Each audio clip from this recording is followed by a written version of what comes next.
Hello, dears. Good morning. This is time to talk about our wonderful chapter called chemical bonding. क्या हालत हुई आपकी bonding में? Bonding, supposedly the most fundamental chapter amongst all, and definitely the very good scoring one. Questions ज़्यादा थे, इसीलिए ज़्यादा थे कि आप कुछ अभ्यास कर पाएँ ठीक से. तो चलिए शुरुआत करते हैं. कहाँ से? Question number 1, 2, 3, 4, 5, 6, sixth. Order of covalent bond, Kf more than Ki. Now, covalent bond यहाँ पर जो आपने मेंशन करे हैं Kf, KCl है ना, ये सब तो प्रीडोमिनेंटली आयनिक हैं. तो ये कोवलेंट कैरेक्टर की बात कर रहे हैं. तो Kf का कोवलेंट कैरेक्टर ज़्यादा है? नहीं, Ki का ज़्यादा है. Lif का ज़्यादा है, हाँ, बजाय Kf के. तो A तो गलत है, पर B तो ठीक लग रहा है. फिर C, SnCl4 more than SnCl2, हाँ ठीक है. Sir rule 5 Fajans rule. और CuCl more than NaCl, yes, वो फैंस रूल्स का last rule, pseudo inert gas configuration. तो B तो सही है, C भी सही है. D, LiF more than KF, हाँ ठीक है. छोटा कटायन है तो पोलराइजिंग पावर ज़्यादा है, कोवलेंट कैरेक्टर ज़्यादा होगा. And CuCl less than NaCl, नहीं नहीं, ये बात तो ठीक नहीं है ना. और E, Kf less than Ki, that is right. Iodide ion is more polarizable. And CuCl more than NaCl, yes, fans rules, fifth rule. तो B, C और E ये तीनों सही हैं. अगर कष्ट है क्या तो बताइए और चर्चा करें. सर CuCl और NaCl में सर मैंने गलती कर दी, स्यूडोनेट गैस कॉन्फ़िगरेशन, राइट. ठीक. Okay. 7th 7 statement 1, dipole moment is a vector quantity, ठीक है, and by convention it is depicted by a small arrow with a tail on the negative center and head pointing towards the positive center. Coordinate bond की definition है शायद. वो दुमकटा arrow रहता है. Coordinate bond is like this.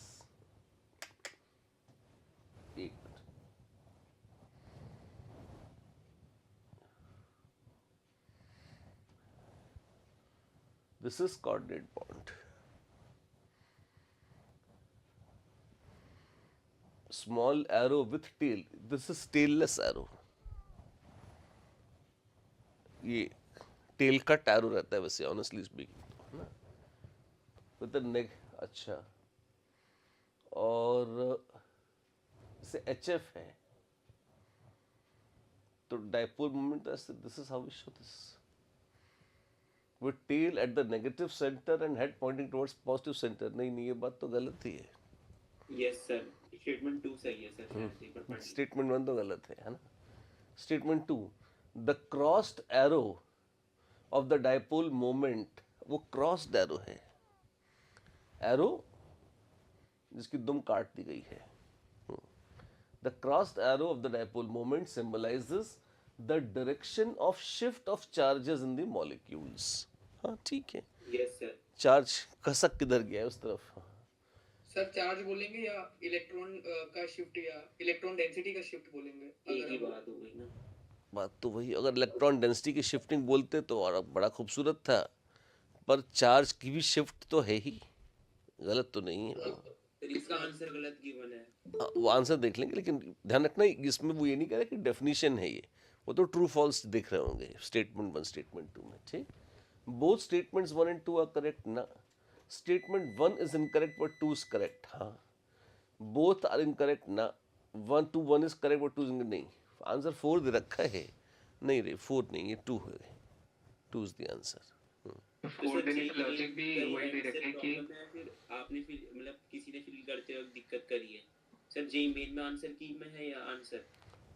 मैं एक बार check करा लूंगा, मेरे को लगता नहीं कि क्योंकि इसमें कोई विवाद मुझे याद नहीं आता है, ये तो बहुत ऑब्वियस सा क्वेश्चन है। नॉर्मली क्या होता है कि कुछ ऊट पटांग देगा जी तो फिर झगड़ा भी तो होता है ना उस पर, फिर याद रहता है कि हाँ ये ऐसा, ध्यान में तो नहीं आता कि कोई इन्होंने, तो ये अपने एंड पर ही कोई एरर लग रही है मुझे तो, है ना। मैं एक बार चेक करा लूंगा, लेकिन फिलहाल आंसर का करेक्शन नोट कर लो। दिस क्वेश्चन नंबर 7, इसका आंसर स्पष्ट रूप से 4 तो नहीं ही है, इसका आंसर 2 है। सेकंड को लाइक नीचे आंसर में सेकंड को गलत देने का लॉजिक उन्होंने यही दिया है कि वो चार्ज डेंसिटी शिफ्ट होता है, चार्ज शिफ्ट नहीं होते। बकवास है ना। और फर्स्ट सही कैसे है फिर? फर्स्ट तो गलत ही है। हाँ, अच्छा, इलेक्ट्रॉन शिफ्ट हो रहे हैं तो भी चार्ज तो शिफ्ट हो ही रहा है ना, इलेक्ट्रॉन भी तो चार्ज ही हैं, यस मैंने delta plus delta like minus. ठीक है। है ना। तो वो लॉजिक गड़बड़ है। हाँ, ध्यान रखना, अगर सिर्फ डेफिनेशन पूछी होती तो डेफिनेशन में हम कहते इलेक्ट्रॉन जिधर खसक रहे हैं वो ज़्यादा एक्यूरेट था, उसमें हम चार्ज नहीं बोलते। पर अगर एक स्टेटमेंट है ना, तो जैसे it is something like hydride ions carry an extra electron and a negative charge, that is right, है ना। उस वजह अगर हम कहें कि hydride ions carry a charge, true और फॉल्स? ट्रू ही है, क्योंकि they do carry a charge. अब आपने चार्ज का साइन नहीं बताया तो कोई गुनाह नहीं है, क्योंकि सच तो है, चार्ज तो है ही सही, है ना। बता देते तो और अच्छा लगता, लेकिन क्या कहना कि hydride ions carry a charge एक गलत स्टेटमेंट है ना, गलत थोड़ी है, सही है। और ज़्यादा ज्ञान डोला जा सकता था कि हाँ कौन सा चार्ज है, प्लस या माइनस, पर नहीं बोला तो भी सच है, गलत थोड़ी है। 7th हो गया, कोई दिक्कत है? No sir done. 8th, 9th and 10th, 11th, 12th, sir 12। Given below are two statements. One is labeled as assertion and the other is labeled as reason. ठीक है? The dihedral angles in H2O2 in gaseous phase is 90.2 degrees and in solid phase is 111.5 degrees. बहुत भयानक है ये तो, है ना? क्यों? क्योंकि ये एक ऐसा स्टेटमेंट है, अगर आपको पता ही है तो पता है, इसका कोई और हिसाब किताब तो होगा नहीं, है ना। तो अच्छा, और डाइहेड्रल एंगल्स क्या होते हैं, याद है आपको? H2O2 में H O O H, अगर आप देखें, अगर सेंट्रल एटम O को मान लें, एक में H, अगर इथेन सेल बनाते तो इस तरह से बन सकता था, बट इतना नीट एंड क्लीन होता नहीं है, लोन पर रिपेल करते हैं, कुछ भी है ना। तो वो एक आपने शायद सुना होगा, H2O2 has an open book structure, in the sense कि H ये सब प्लेनर नहीं होता, HO फिर O और H ये एक सर्टेन एंगल पर रहते हैं आपस में, ठीक। अब ये जो कह रहे हैं कि गैस फेज में एक सर्टेन एंगल है और ये एंगल जो है सॉलिड फेज में बदल सकता है, हाँ ये हो तो सकता है। क्यों? सॉलिड फेज में इंट्रामॉलिक्यूलर हाइड्रोजन बॉन्डिंग होगी which gets much weaker in gaseous phase and which might actually go missing also in gaseous phase, तो उसमें फर्क आ सकता है, हाँ आ सकता है।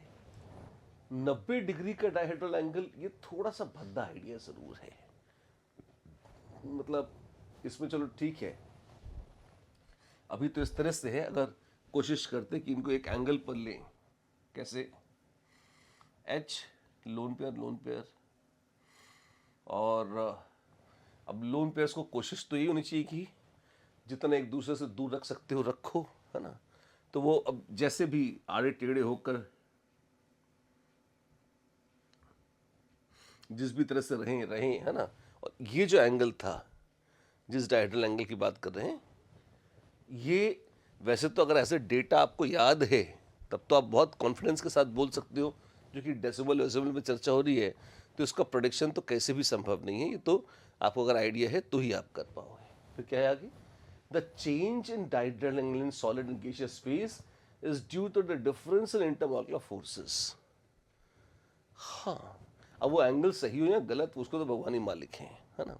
लेकिन जो परिवर्तन है वो क्यों है? क्योंकि इंटरमॉलिकुलर फोर्सेस बदल जाएंगे। सॉलिड स्टेट में हाइड्रोजन बॉन्डिंग हो सकती है जो गैस फेज में मिसिंग होगी, और हाइड्रोजन बॉन्डिंग क्या है? वो भी एक किस्म का इंटरमॉलिकुलर फोर्स ही है। तो ये बात तो मतलब आर तो एक बहुत जेनरिक स्टेटमेंट है which is like kind of okay. अब ए मे और may not be true depending upon whether you know the data और not. It's a kind of rare data.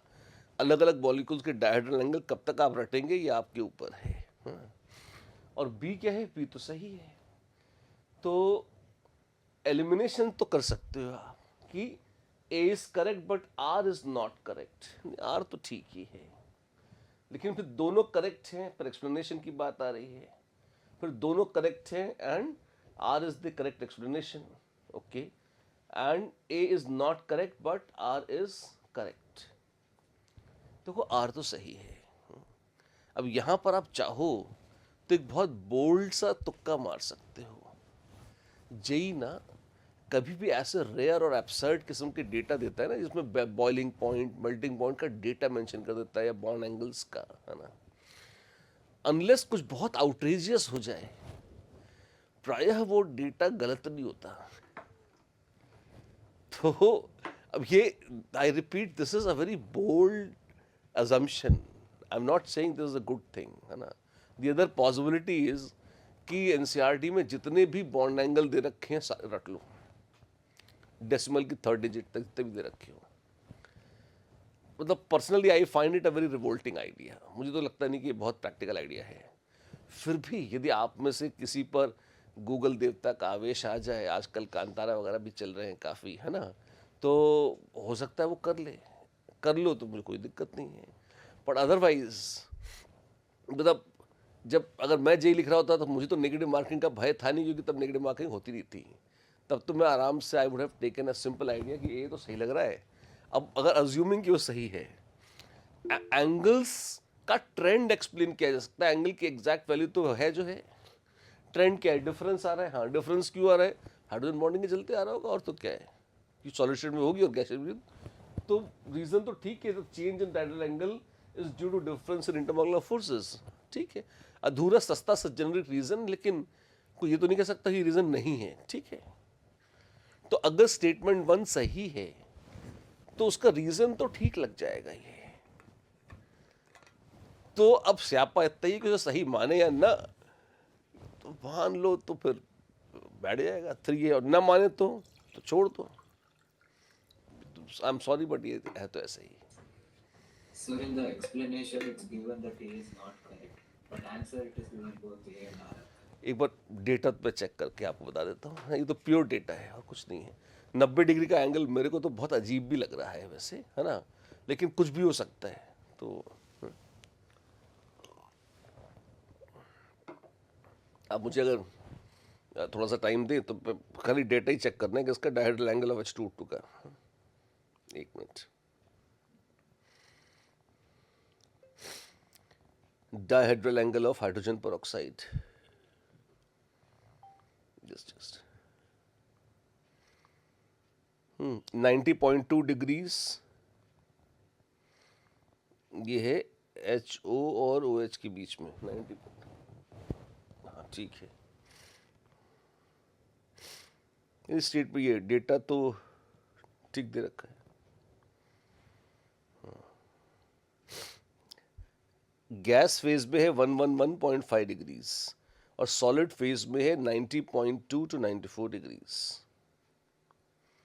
धोखा धोखा धोखा। तो अगर ऐसे, और यहां पे क्या था? अच्छा वाओ,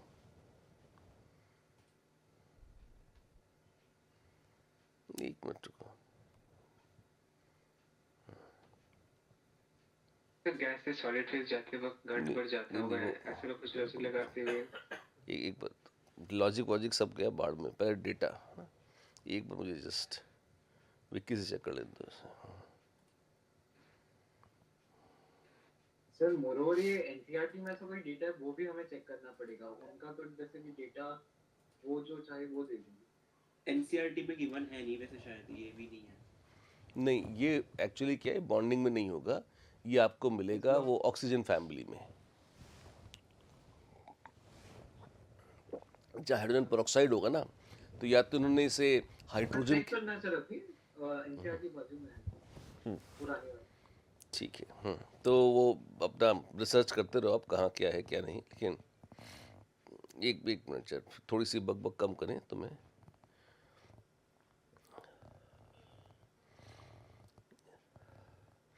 हाँ, 115.5 डिग्री गैस फेज का और सॉलिड का 90.2 डिग्रीज, ठीक है। मैंने टेक्स्ट बुक से कंफर्म कर लिया, तो 90.2 जिसका था सॉलिड फेज का।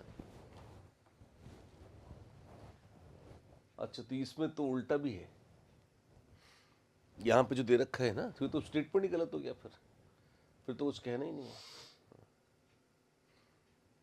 बहुत it's really cheap and horrible. वैसे बात चली रही है तो मैं एक चीज़ छोटी सी और बता दूं, H2O2 का एक बहुत स्पेशल क्रेडिट है, it is the smallest molecule which shows hindered rotation.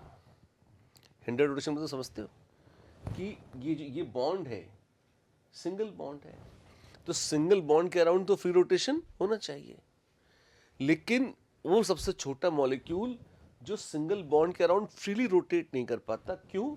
क्योंकि अगर जब वो रोटेट करेगा तो जो एक्लिप्स कन्फर्मेशन आएगी वो इतनी ज़्यादा रिपेल करेगी बुरी तरह से कि मतलब उसका बैरियर इतना ज़्यादा होगा कि वो अटक जाता है, मतलब वो फ्रीली इसके अराउंड रोटेट नहीं कर पाता। और इसी वजह से ये HO और OH के बीच में एक सर्टेन एंगल फिक्स हो जाता है कि मतलब इस रेंज में रहेगा। अदरवाइज जैसे आप ये थोड़ी बोलते हो कि इथेन में कोई एंगल है, क्यों? क्योंकि वो तो आराम से रोटेट करता रहता है, तो उसके चलते ये सब डेटा रहता है।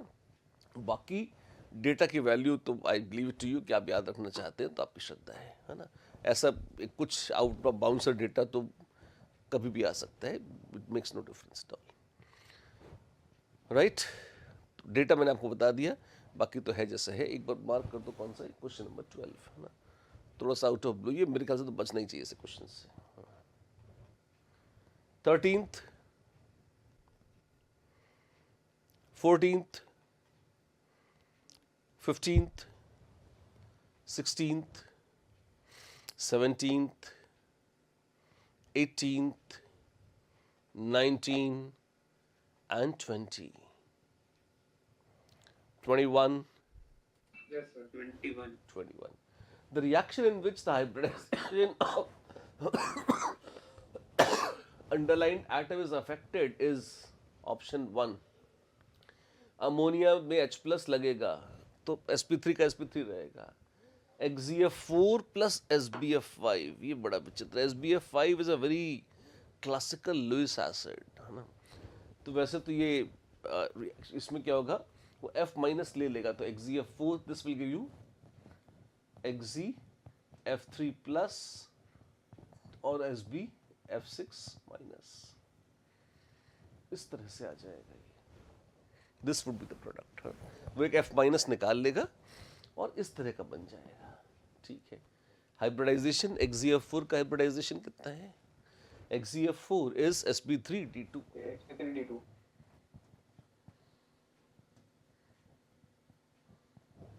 XeF3 प्लस कैसा होगा? Xe 1 2 3 F 1 2,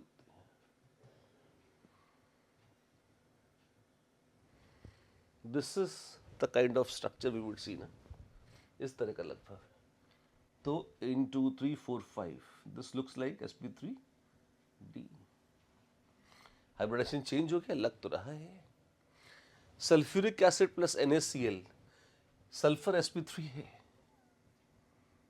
और यहाँ पे सल्फर, यहाँ पे भी क्या होगा? NaHS4,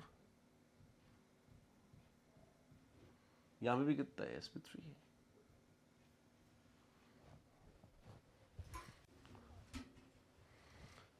फिर H3PO2 डिस्प्रोपोर्शनेट करेगा तो देगा TH3 और H3PO4 प्लस PH3।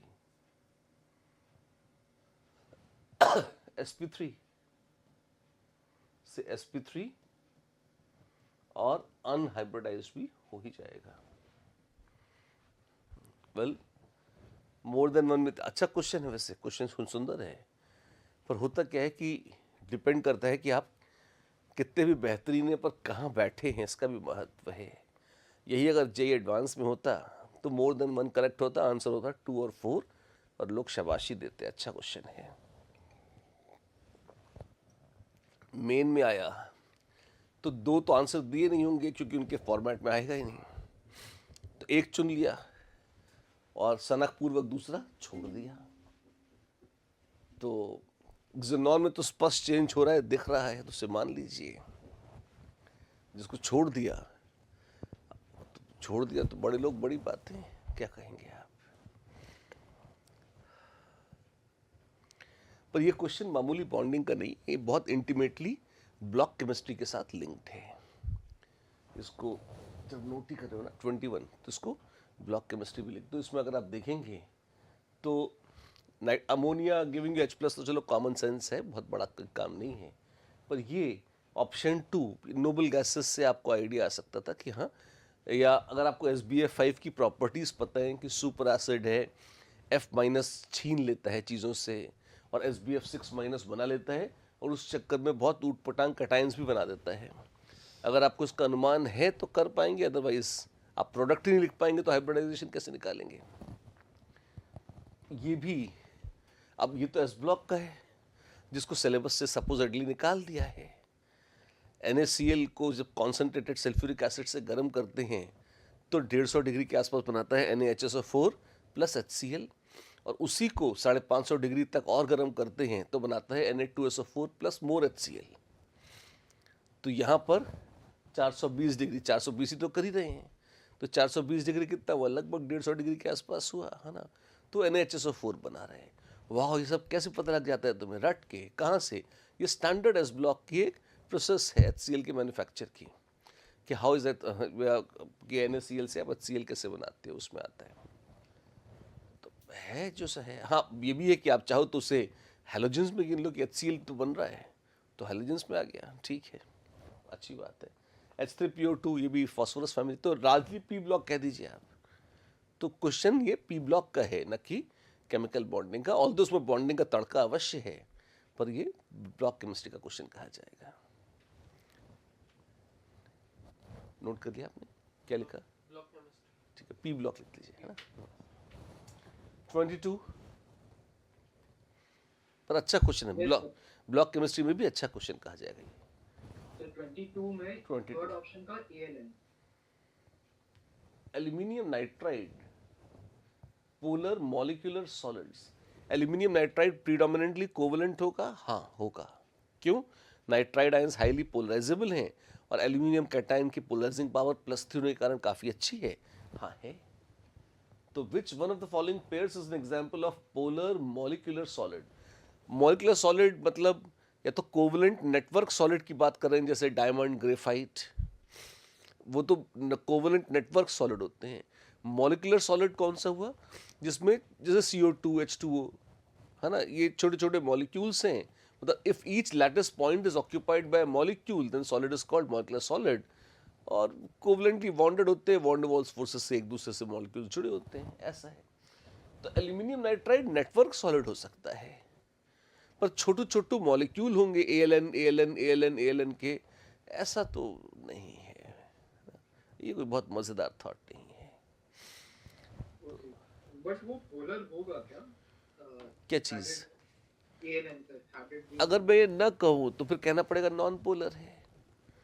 अब एल्यूमिनियम नाइट्राइड नॉन पोलर तो नहीं ही है, हाँ सर, वो लग भी नहीं रहा है ना। तो क्योंकि मेटल नॉन मेटल जुड़े हुए हैं, या तो आयनिक बॉन्ड बोल देते, या ionic bond with a very significant covalent character बोल देते, पर वो इतना कोवलेंट भी नहीं है कि नॉन पोलर हो जाए, पर वो नेटवर्क सॉलिड बन जाएगा डायमंड टाइप से, इस तरह से, राइट। Yes sir. तो चलो 23,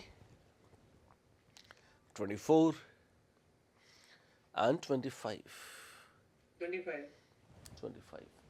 arrange the bonds in the order of increasing ionic character in the molecules. अच्छा, LiF, K2O, N2, SO2 and ClF3। Ionic character बढ़ रहा है तो किसमें आयनिक कैरेक्टर सबसे ज्यादा होगा? जिसमें कटायन पर चार्ज सबसे कम हो +1, और एनायन जो है उस पर भी चार्ज कम ही हो, जैसे -1। ऐसा सोच सकते थे, कोई है ऐसा? देखते हैं। ये आयनिक कैरेक्टर तो सबसे ज्यादा आयनिक कौन है? LiF और K2O ज्यादा आयनिक दिख रहे हैं।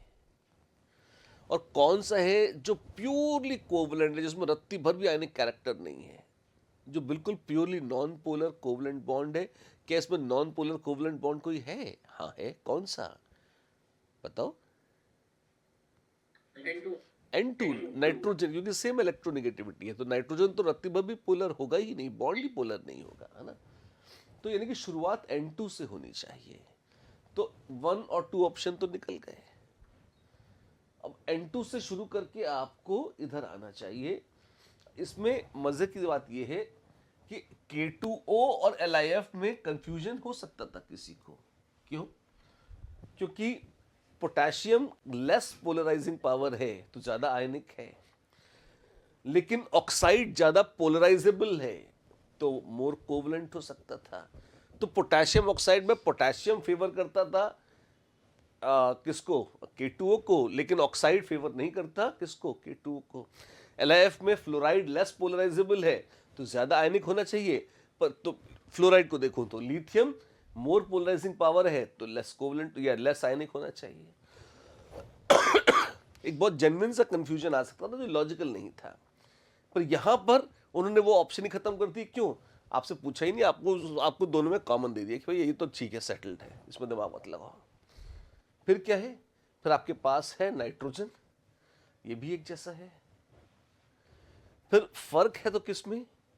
ले दे के SO2 और ClF3, और इसमें कहा जा रहा है कि कोवलेंट आयनिक कैरेक्टर की बात करो। तो आप देखो इलेक्ट्रोनेगेटिविटी डिफरेंस सल्फर और ऑक्सीजन में, क्लोरीन और फ्लोरीन में। अच्छा, सल्फर होता है 2.5 और ऑक्सीजन होती है कितनी? 3.5। डिफरेंस 1 का ही है, ठीक है। और क्लोरीन भी है तो 3 और फ्लोरीन 4, इसमें भी डिफरेंस तो उतना ही है लगभग। अच्छा, तो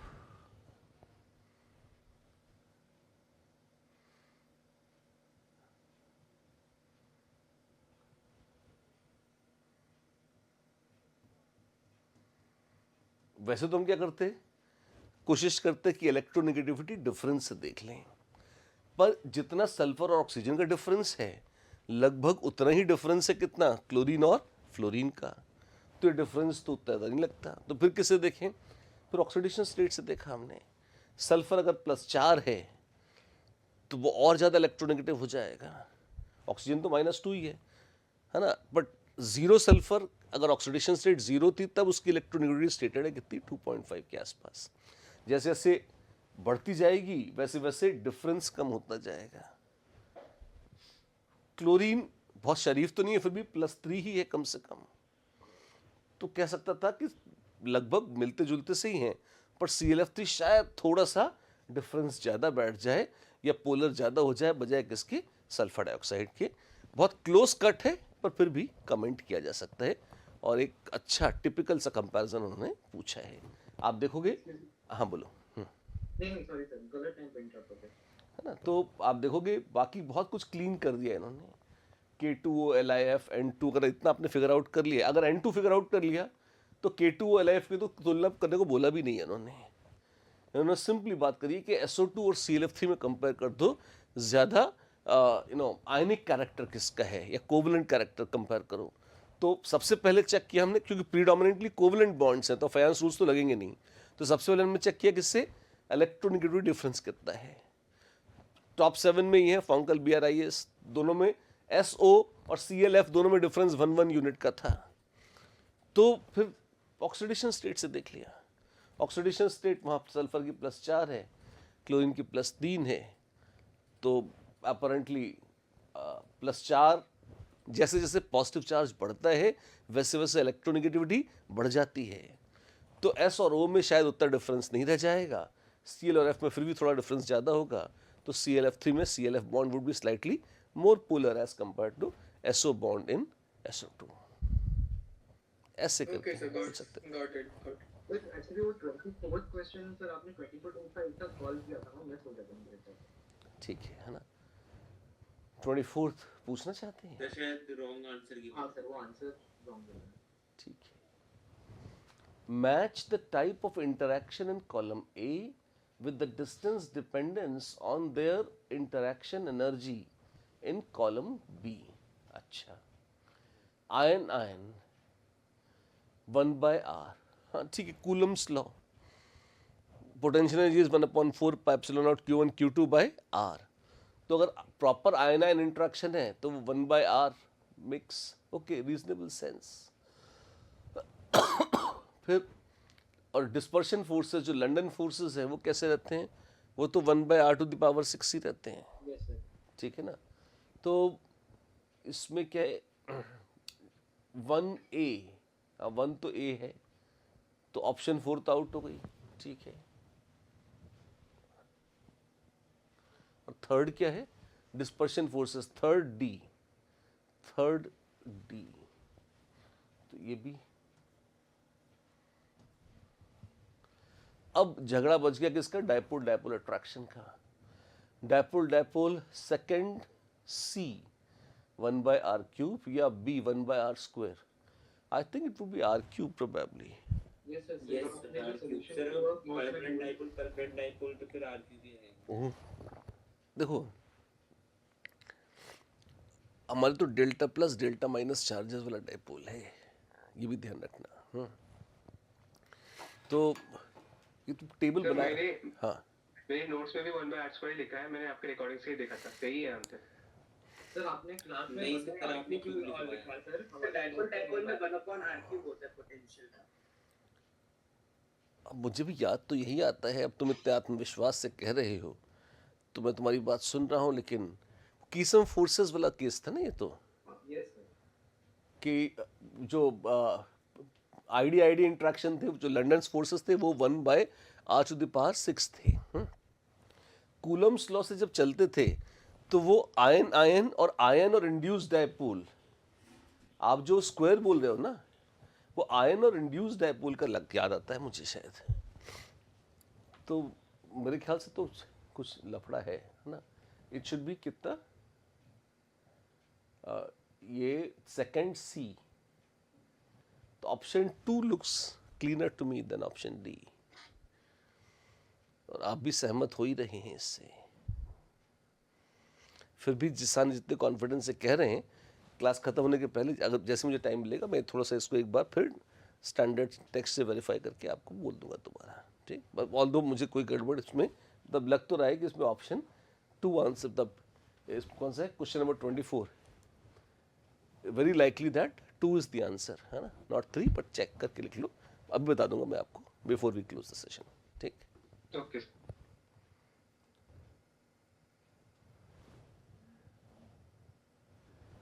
अच्छा, और वो फोर्स और एनर्जी का भी पंगा होता है ना, कि एनर्जी 1/r है तो फोर्स 1/r², वैसा करके। तो वो भी देख लेना, चेक कर लेना कि आपने जो आप नोट से चेक कर रहे हो वो फोर्स की चर्चा हो रही है एनर्जी की।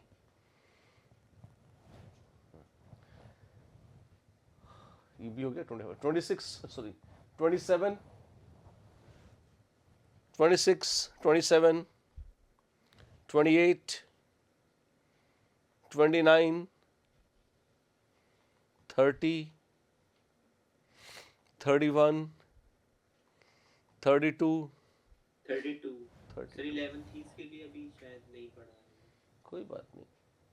Ionic reactions with organic compounds proceed through A. Homolytic bond cleavage, heterolytic bond cleavage, free radical, primary free radical, secondary free radical. Ionic reactions with organic compound, देखो organic compounds non-polar होते हैं अधिकांश, है ना, या मतलब आयनिक तो नहीं होते। Most of them are predominantly, in fact most of them are predominantly covalent, जिसमें थोड़ा बहुत डेल्टा प्लस डेल्टा माइनस अगर है तो है, इससे अदरवाइज उतना भी नहीं रहता। ठीक, अब वो कहा जा रहा है कि इसमें अगर आयनिक रिएक्शंस हो जाएं, जैसे आर एक्स टूट गया आर प्लस और एक्स माइनस में, है ना, तो ऐसे केसेस में क्या होगा, this proceeds through homolytic bond cleavage. No, it is कैसा, heterolytic bond cleavage, heterolytic bond cleavage, B is the answer. क्योंकि आपको एक नॉन पोलर मॉलिक्यूल से आयन बनाने हैं, तो कब होगा, जब आप प्लस और माइनस में उसे तोड़ लेंगे, तो वो कब होगा, that is true for heterolytic bond cleavage, right. But ये क्वेश्चन बॉन्ड शब्द इसमें जरूर आ रहा है 32, लेकिन एक बार नोट कर लो इसे कि ये जीओसी का क्वेश्चन है, ये केमिकल बॉन्डिंग का क्वेश्चन नहीं है। क्वेश्चन नंबर 32 लिख लो, GOC, that is general organic chemistry. पर 12-13 तो करने लायक होने ही चाहिए, बिल्कुल। ठीक, बढ़ जाओगे 33, 34, 35, 36, 37, 38, 39 and 40. 39. 39. The sum of total number of bonds between chromium and oxygen atoms in chromate and dichromate ions is. तो क्रोमेट और डाइक्रोमेट आयन का स्ट्रक्चर लिखना आपको आना चाहिए एक तरह से। आंसर शायद गलत ही था। 80 है।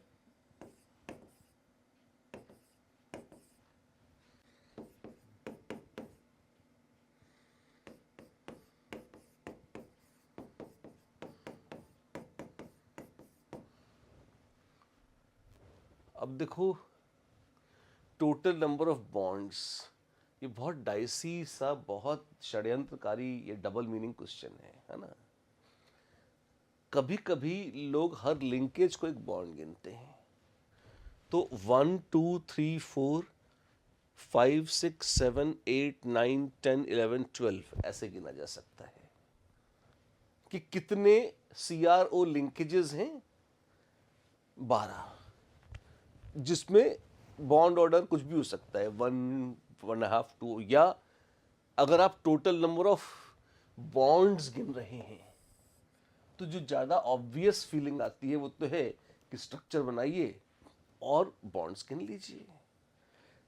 अगर ऐसा करेंगे तो आप सिग्मा और पाई दोनों गिनेंगे, तो 1 2 3 4 5 6 7 8 9 10 11 12 13 14 15 16 17 18, तब आप इसको 18 गिनेंगे। तो जो भाषा लिखी है उसमें 18 sounds more like an answer than 12।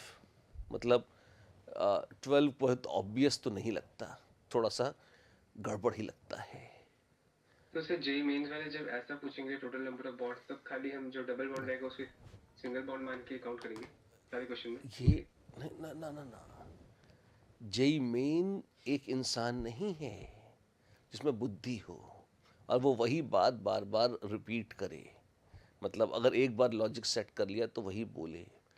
ये एक अदृश्य तंत्र है जिसने हजारों क्वेश्चन इधर उधर से चुराए हैं। अब उसकी चोरी का स्रोत जो भी था उस पर में व्यक्ति की जो बुद्धि मिली उसने लिख दिया। ये जो भाषा लिखी हुई है, आप स्पष्ट रूप से नंबर ऑफ बॉन्ड्स की बात कर रहे हैं, या तो सिग्मा बॉन्ड्स बोलते या लिंकेजेस बोलते, है ना। अब इनको बल कहाँ से मिलता है ऐसे असामाजिक तत्वों को? आप थर्मोकेमिस्ट्री में चले जाइए, bond energy of O bond, अब उसमें O डबल बॉन्ड O बोल देते हैं, उसमें बॉन्ड एनर्जी की बात करते हैं। क्योंकि बॉन्ड एनर्जी जब आप गिन रहे हो तो आप सिंगल बॉन्ड हो, डबल हो, ट्रिपल हो, तोड़ते तो एक झटके में ही पूरा है। तो इसलिए वहां पर एक double bond, single triple bond ऐसा बोल देते हैं। सिंगल भी नहीं, 1 triple bond, 2 double bonds, 3 single bonds ऐसे बोल देते हैं, है ना। तो वहां पर ट्रिपल बॉन्ड को भी एक ही गिनते हैं, डबल बॉन्ड को भी एक ही गिनते हैं, सिंगल बॉन्ड तो खैर एक है ही सही। क्यों? क्योंकि आपको जब तोड़ना ही है तो पूरा अच्छे से एक बार में ही पूरा तोड़ना पड़ेगा। आप किसी बॉन्ड को आधा नहीं तोड़ सकते, कोई हिसाब नहीं बैठेगा ना। इसलिए उस दृष्टि से आप देखो तो कहोगे देखो 12 ही तो हैं, क्या दिक्कत है? जो कि अगर आप सी आर और ओ को तोड़ना चाहो तो 12 कनेक्शंस हैं जो आपको तोड़ने हैं। अब वो बॉन्ड ऑर्डर कुछ भी, उसका क्या फर्क पड़ता है? लेकिन अगर कोई आपसे नंबर ऑफ बॉन्ड्स पूछ रहा है साफ साफ एक कोवेलेंट स्पीशीज में, तो फील तो यही आती है कि आप सिग्मा उसका स्ट्रक्चर बना के और सारे बॉन्ड्स गिनवा रहे हो। अगर गिनवा रहे हो तो फिर उसको 12 क्यों 18 कहना चाहिए? वो लिंकेजेस नहीं है, प्रॉपर कोवेलेंट बॉन्ड्स हैं। उसमें 12 सिग्मा है, 6 पाई हैं। तो क्या हम पाई बॉन्ड खा जाएं? नहीं। अब अगर इसी आदमी से अगर तुम पूछोगे कि ईथेन में कितने बॉन्ड्स हैं, ईथीन में, तो ईथीन में वो कहेगा कि CH CH CH CH 4 और फिर एक CC सिग्मा और एक CC पाई, वो 6 भी गिन देगा। ठीक है ना? तो जैसा जो आप कह रहे हो ना कि अगर इस तरह की भाषा जेई बीन में आए तो वो क्या देंगे? सच तो ये है कि ये उनकी डबल मीनिंग बातें करना और जो मेरे दिमाग में है वो फिगर आउट कर लो वाली सनक के अलावा कुछ नहीं है।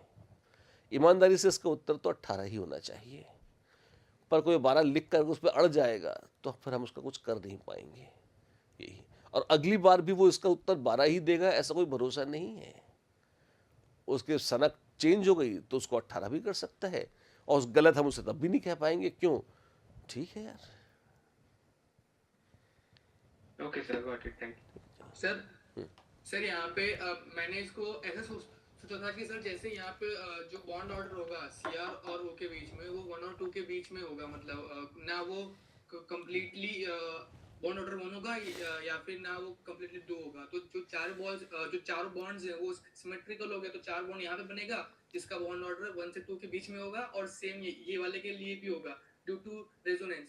तो अल्टीमेटली वो सारे जो 4 बॉन्ड्स यहाँ बनेंगे और 8 बॉन्ड्स वहां बनेंगे, वो सिमेट्रिकल होंगे। अब उसमें ना क्लियर डिफरेंशिएशन नहीं है कि वो सिंगल है या डबल है। यहाँ ये सुनने में सुंदर लग रहा है, पर एक तो ये आंसर देख कर दिया गया लॉजिक है, और दूसरे इसमें गलती है। वो क्रोमेट सिमेट्रिक है, डाइक्रोमेट नहीं है। डाइक्रोमेट ये बॉन्ड्स एक जैसे हैं पर ये अलग है। इनका ऑर्डर कितना है? 1 2, दिस इज 5/3, दिस इज 1। देख रहे हो आप? हाँ सर, मतलब मैंने यही सोच के मतलब 12 कर दिया था कि अब कोई जो भी है, मुद्दे की बात ये है, आप चल गया, चलती का नाम गाड़ी, क्या दिक्कत है ना? और एग्जैक्टली जो थॉट प्रोसेस आपने लगाई है यही ये उस व्यक्ति के साथ बिल्कुल रेजोनेट करती है जिसने प्रश्न दिया होगा, बिल्कुल, है ना? और उसको हम गलत तो नहीं ठहरा सकते, एक पॉइंट ऑफ व्यू से वो सही है ना? देखो, जब भी हम क्वेश्चन पूछते हैं ना किसी एग्जाम में, अच्छा क्वेश्चन वो है ना जिसके आप 2 अर्थ ना निकाल सकें। तो अगर आपने भाषा ऐसी दी है जिसके अलग अलग पॉइंट्स ऑफ व्यू से, मैंने कहा अगर वो डबल मीनिंग हो गया तो उसके 2 तरह से इंटरप्रिटेशन संभव है ना? और अगर 2 तरह से संभव है और अगर उससे आंसर एक ही आए तो अच्छा है, पर अगर 2 आ जाते हैं तो फिर आप ये नहीं कह सकते कि जो मेरे दिमाग में आ गया वो तो सही है और जो दूसरे के दिमाग में आया क्योंकि वो दिमाग मेरा नहीं है इसलिए वो गलत है।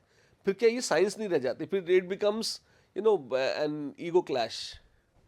तो वो वहां पर मुझे ऑब्जेक्शन है और कुछ नहीं। बाकी बात आपकी ठीक है, कोई गलत बात नहीं है आपकी, बिल्कुल। Okay sir. 40th 40 41 42 43 44 45 46 47 48 49 and 50. Oh wow, nothing else? चलिए, ग्रेट। एक छोटा सा वचन मैंने दिया था कुछ कंफर्म करने का, वो मैं ज़रूर कंफर्म कर लेता हूँ आपको, है ना? और बता देता हूँ क्या था वो। Keisam forces, just give me.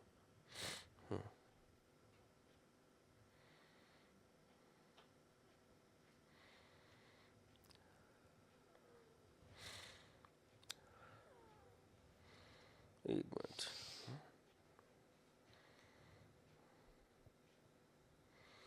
Marks का क्या सीन है आपका? 50 क्वेश्चन देख के आप लोग डर गए इसलिए स्कोर कम हो गया?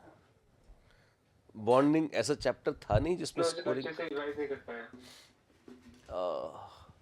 चलिए पहले देखो, पहली बात तो ये क्वेश्चंस ज़्यादा इसलिए थे क्योंकि एक तो जेई में भी बहुत सारे क्वेश्चन आते हैं इसके।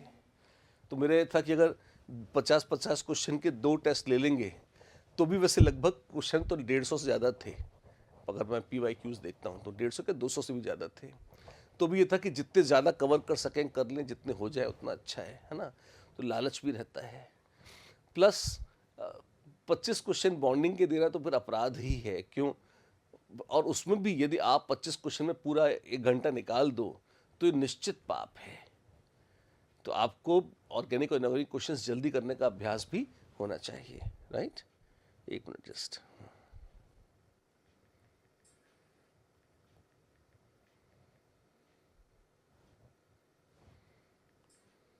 Sir, I had a doubt, sir.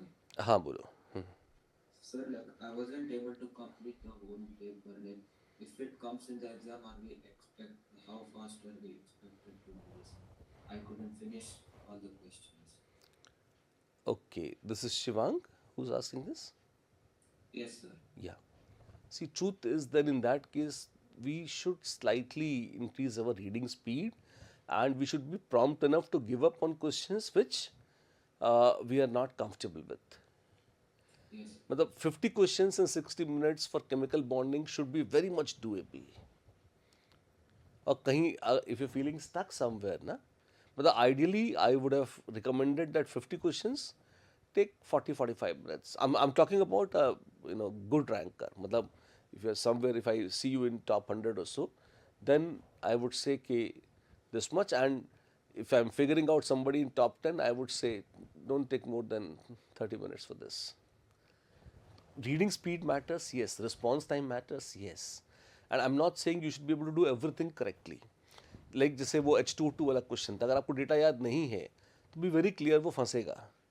तो don't dwell too much on it, just jump and go ahead, है ना। तो जहाँ पर आपको लगता है कि थोड़ा सा डाइसी है मामला, तो वो और थियोरेटिकल केमिस्ट्री में पहले तो ना हाफ मिनट में थोड़ा सा अभ्यास करो कि स्किम थ्रू द क्वेश्चंस। अगर आपको लगता है क्वेश्चन थोड़ा सा मतलब लगभग 5, 7, 10, 12 सेकेंड्स में अगर आपको दिख जाता है कि नहीं होने वाला या इसमें कुछ लोचा लग रहा है, आगे बढ़ जाओ, then don't dwell on this। या लग रहा है कि ये इतना लंबा है कि जिसको करने में टाइम लग जाएगा, तो भी मैं कहूँगा कि एक बार तो उसको छोड़कर आगे बढ़ जाओ कि जब मैं इसको थोड़ा सा टाइम सेव करके रिवाइज करूँगा, then I can come back and think about it if I have time. Otherwise let me first go through the entire paper, है ना। I think that would be more valuable.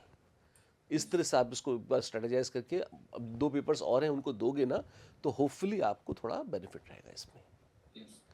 ठीक है। STV sir, हाँ बोलो। Sir वो 1/RQ ही होगा। Like मैंने check किया, फिजिक्स में भी 1/RQ है। ठीक है ना, तो ठीक है। हाँ तो आप संतुष्ट है ना, पर है ना। चलो हाँ, थैंक यू सो मच। चलो, जय है आपकी। हाँ तो चलिए फिर कंफर्मेशन आ गया जो आना था। सर एक और- और रिक्वेस्ट थी। बोलिए आर्यन बाबा। सर वैसे तो मैंने मल्टी स्टैंडर्ड स्पीशीज की क्लास अटेंड भी करी थी और नोट्स भी प्रॉपर बनाए हैं, बट सर मैं कह रहा था एक पीडीएफ में सारे स्पीशीज अगर मिल जाएंगे तो मैं याद कर लूंगा। मेरी थोड़ी दिक्कत हो रही है, नहीं, कॉपी में लिखी है। मैं ऐसे घटिया कामों में मेरी कोई रुचि नहीं है। मैं सारे स्ट्रक्चर बोर्ड पे बना चुका हूँ, है ना। मैंने एक भी स्ट्रक्चर छोड़ा नहीं है इमेजिनेशन के लिए। Yes sir. तो कम से कम अगर आप उसको एग्जाम में ढंग से करना चाहते हैं, मेरे लिए कोई बहुत मुश्किल काम नहीं। आजकल तो एआई भी आ गया है, तो अगर मैं उनको इंस्ट्रक्ट कर दूँ तो शायद पता नहीं एआई स्ट्रक्चर बनाता है नहीं बनाता मुझे नहीं पता, लेकिन मतलब इतना काम तो एक विद्यार्थी करने लायक होना चाहिए। मैं बिल्कुल नहीं चाहता कि इसे किया जाए मेरे द्वारा। सर मैं खुद ही कर लूंगा, कोई बात नहीं सर। आपको फायदा भी तभी होगा, है ना, क्योंकि पढ़ाई एक ऐसी चीज़ है जब तक आप उसे खुद करोगे नहीं आपको नहीं मिलेगी। लिस्ट में बना दूंगा, आपसे देखोगे ही नहीं, क्या फायदा होगा आपको, ठीक है ना। चलिए हाँ बोलिए। सर एक्चुअली आज के पेपर में एक बड़ा इशू क्या आ रहा था कि पेपर वापस रीचेक करने का टाइम नहीं मिला। तो उस स्पेशली क्या होता है कि न्यूमेरिकल बेस जब आता है तो हमें क्या हर एक ऑप्शन ड्रॉ करके चेक करना पड़ता है ना। हाँ तो वो सेकंड चेकिंग कैसे अवॉइड करें बॉन्डिंग जैसे करते हैं। क्योंकि बाकी फिजिकल केमिस्ट्री वगैरह में हमें पहले से प्री प्रिपेयर्डनेस होती है कि मतलब कैलकुलेशन कहीं ना कहीं और लिखते भी वैसे कि चेक हो जाए, पर बॉन्डिंग का 50 सवाल से तो कैसे वो स्पीड कैसे डेवलप करनी है? हाँ, पहली बात तो ये क्या होता है कि हमारा माइंड ना एक तरह से वायर्ड होता है। ये एक बहुत अच्छी स्ट्रैटेजी है जो मैंने अपने टॉपर्स को ट्रेन करने में यूज़ करी है। अब मैं इसकी बात करता नहीं क्योंकि कोई सुनना नहीं चाहते ये सब बातें, है ना, पर आपने पूछा है इसलिए बता रहा हूँ।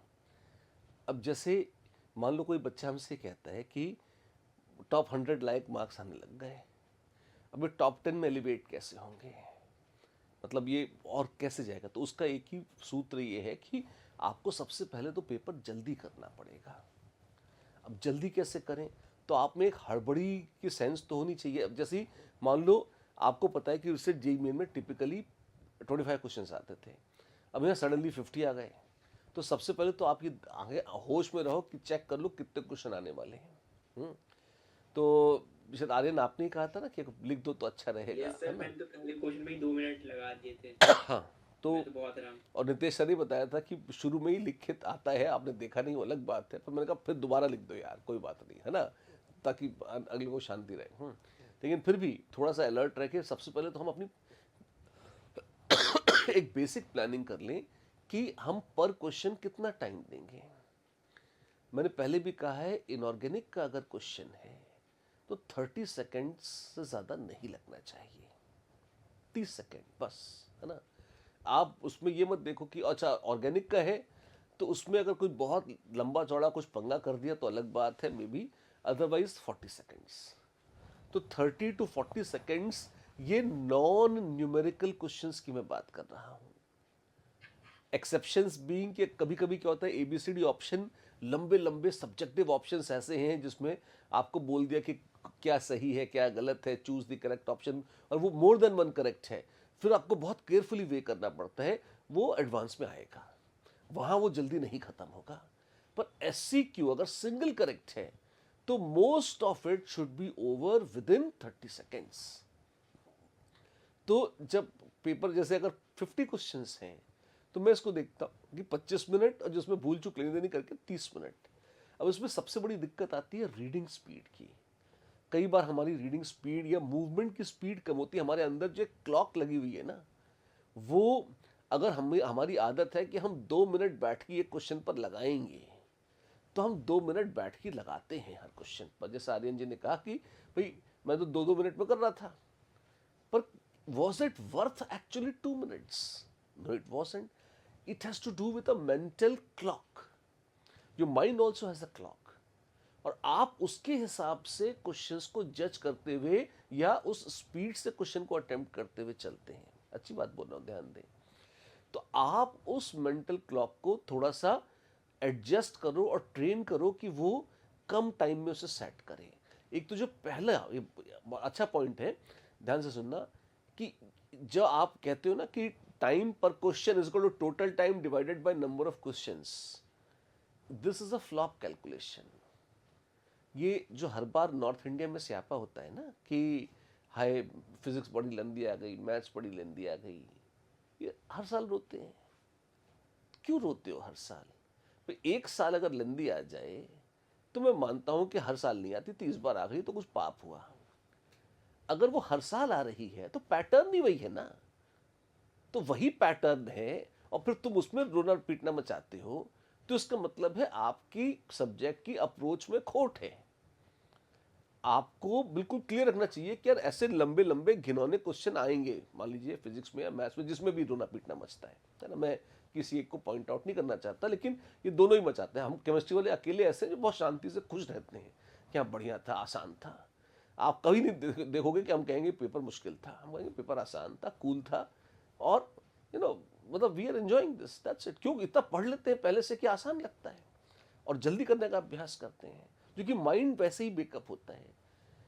लंबे और टिपिकल क्वेश्चंस भी आप जिनको मानते हैं ना, उनमें भी आप देखें बच्चे का मैक्सिमम टाइम खाली बैठने में या क्वेश्चन को ब्रिलियंटली डिंग डिंग डिंग डिंग डिंग डिंग डिंग स्कैन करने में जाता है।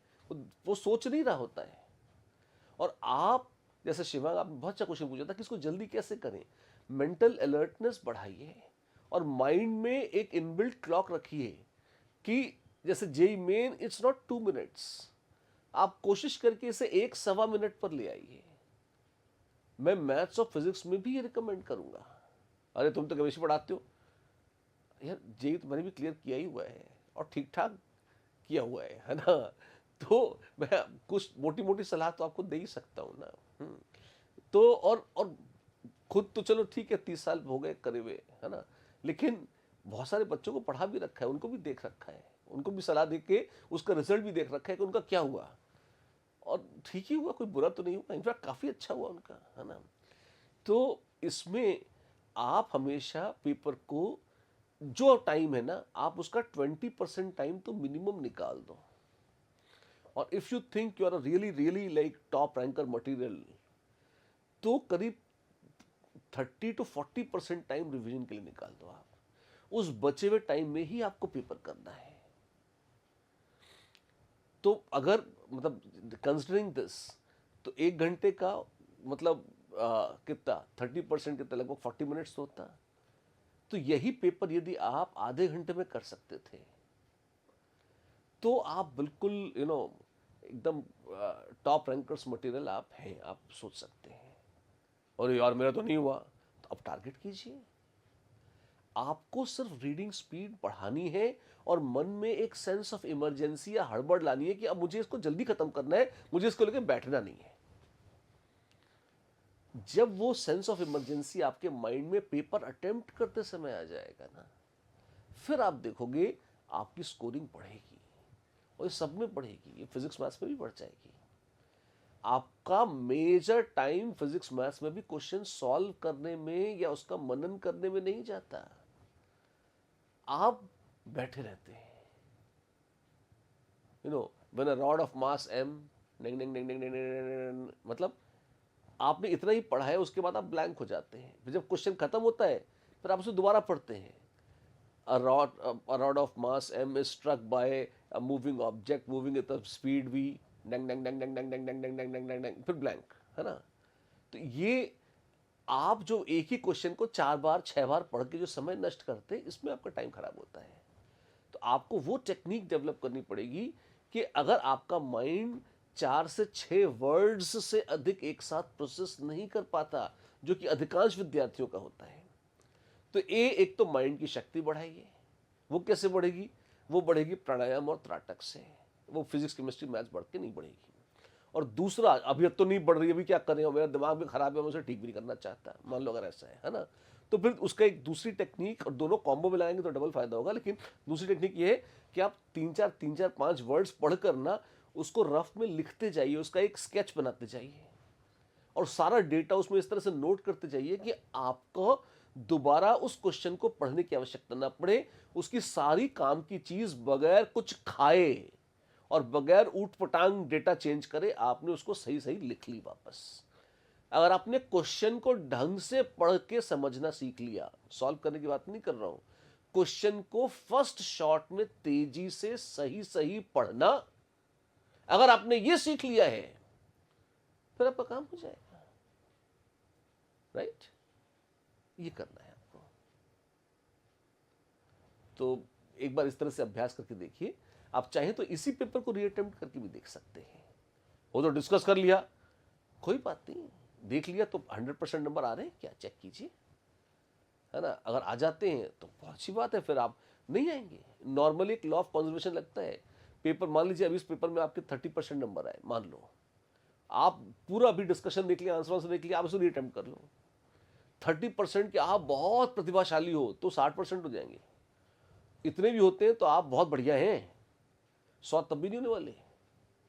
क्या बात कर रहे हो तुम? हाँ, करके देख लो। अभी नॉर्मली अभी 30 आए तो इसी को दोबारा करोगे ना, फिर 30 आएंगे। ऐसा थोड़ी होता है, करके देख लो ना। यही होता है, लॉ ऑफ इनर्शिया चलता है यहाँ पे, है ना। तो 30 का 35 हो जाएगा। किसी का आंसर ABCD याद रह गया तो 2-4 क्वेश्चन एक्स्ट्रा सही हो जाएंगे। और फिर नॉर्मली अगर 30% जिसके आ रहे हैं ना, उसके जब 2-4 एक्स्ट्रा सही होंगे तो 2-4 एक्स्ट्रा गलत भी हो जाएंगे, तो रैंडम में कुल मिला के वो लौट के वहीं पे आ जाएगा। तो इसमें आपको इसी को रीअटेम्प्ट करके भी अगर आप इस स्ट्रैटेजी को रिफाइन करना चाहते हो तो वो फायदा आपको यहाँ मिल सकता है। That is what I am saying. You don't have to look for new papers always. Even this can give you some leverage and benefit there. Okay? Yes sir. ठीक है, आपकी जय हो. चलिए, कोई और चर्चा करनी है? Thank you sir. चलिए, हैव अ गुड टाइम.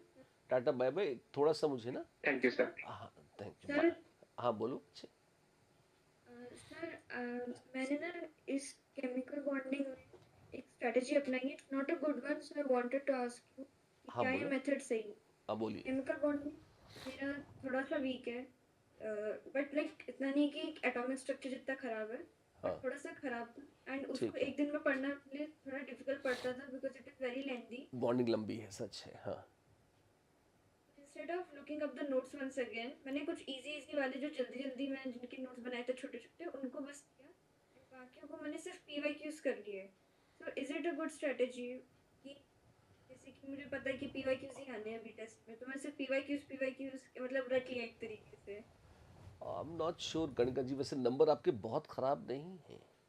अगर मैं देखूं तो आपके नंबर कितने, 200 में से 144 हैं. 72% मार्क्स तो आप ले ही आए, राइट है ना. तो जहाँ तक आप अगर सिर्फ इस एग्ज़ाम में मार्क्स लाने की बात करें तो आपकी स्ट्रैटेजी बहुत बुरी तो नहीं है. लेकिन थोड़ा सा मैं ये ज़रूर कहना चाहता हूँ कि ये जो 3 डेज पर चैप्टर दे के हम जो ये टाइम जो रिवीजन कर रहे हैं, इसका फाइनल टारगेट क्या है? This is a good revision strategy अगर आपका एक्चुअल एग्जाम आ रहा है. जैसे जेई जस्ट बिल्कुल सिर पर है, मान लीजिए 2 दिन 3 दिन बाद जेई एग्जाम है, वहाँ पर आप रिवाइज कर रहे हैं, या 1 हफ्ते बाद जेई है, और आपके पास शायद इतना समय नहीं है कि आप लंबा पूरी बहुत लंबी चौड़ी थ्योरी रिवाइज कर सकें, तो उसको कहीं कंडेंस या शॉर्ट नोट्स कुछ है उनसे कर लिया, PYQs देख लिए, यहाँ तक तो ठीक है. पर जब हमें यहाँ 3 दिन मिल रहे हैं ना, तो थोड़ा बॉन्डिंग क्या है, हाई स्कोरिंग सेंसिटिव चैप्टर है.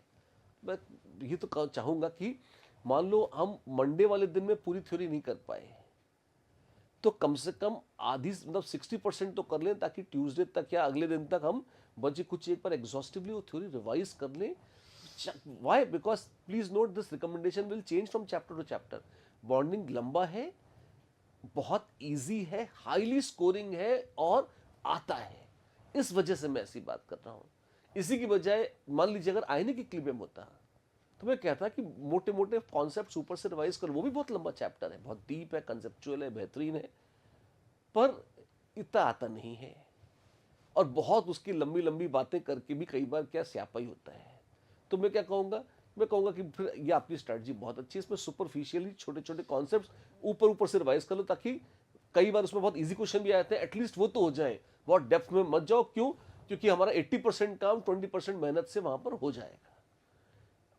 But this I would not say is a very wonderful strategy for a chapter like coordination compounds और chemical bonding. यहाँ तो मैं ये रिकमेंड करूँगा कि आप इसको पूरा अच्छे से कर लें तो ज़्यादा फायदा होगा.